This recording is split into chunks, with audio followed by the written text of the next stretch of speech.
तर आता एक मोठी बातमी येते। बातमी ही नागपूरमधून येते। नागपूरमध्ये रेल्वे रुळावर बस अडकल्याचं कळतंय।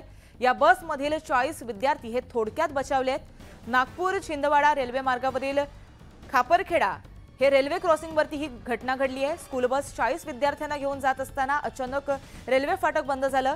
विद्यार्थ्यांनी आरडाओरड केल्यामुळे रेल्वे इंजिन चालकानं समय सूचकता दाखवल्यामुळे वेळीच रेल्वे थांबवली आणि विद्यार्थी बचावलेत। तर नागपूरमधली ही घटना आहे। रेल्वे रुळावरती बस अडकल्यामुळे मोठा अपघात होता टळलाय। चालकाच्या आणि मोटरमॅनच्या प्रसंग अवधानामुळे मोठा अनर्थ टळलाय। आपण याबाबत अपडेट घेतोय आमचे प्रतिनिधी उदय यांच्याकडून।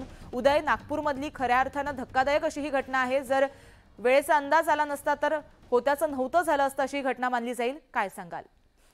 खरं तर धक्कादायक आणि अंगावर काटा आणणारी ही घटना आहे। कारण स्कूल बस जी आहे ती नागपूर छिंदवाडा रोडवरील खापरखेडा या भागातून जात होती। त्यावेळी जात असताना रेल्वे फाटक बंद होण्याचा सायरन वाजवत होतं। त्यामुळे रेल्वे फाटक क्रॉस करण्यासाठी जे आहे ते अतिवेगानं स्कूल ड्रायव्हरने ही बस काढली। मात्र तो प्रयत्न त्याचा अयशस्वी ठरला आणि रेल्वे गेट जे आहे ते बंद झाला आणि बस एन रेल्वे ट्रॅकच्या मधामध्ये उभी झाली। त्यामुळे मोठा अनर्थ जो आहे तो होण्याची शक्यता होती। कारण या स्कूल बसमध्ये 40 विद्यार्थी होते आणि छिंदवाडाकडून नागपूरला येणारी रेल्वे देखील भरधाव वेगाने येत होती। मात्र विद्यार्थ्यांनी बसमध्ये ज्यावेळी त्यांच्या लक्षात आलं की आता काहीतरी गडबड होईल, त्यावेळी विद्यार्थ्यांनी आरडाओरड सुरुवात केली आणि परिसरातील नागरिकांनी जे आहे ती आरडाओरड ऐकून एक बॅरिकेड लाल रंगाचे जे आहे ते रेल्वे ट्रॅकवर आणून ठेवलं। त्यामुळे या सगळ्या बाबतीचा अंदाज जो आहे तो लोको पायलटला आला आणि लोको पायलटने प्रसंगावधान राखून जे आहे ते तात्काळ ब्रेक मारत रेल्वे थांबविली आणि मोठी दुर्घटना जी आहे ती टळलेली आहे। तर बस चालकाच्या दुर्लक्षामुळे जे आहे ते काल 40 विद्यार्थ्यांचा नाहक बळी जो आहे तो या रेल्वे गेटवर गेला असता। मात्र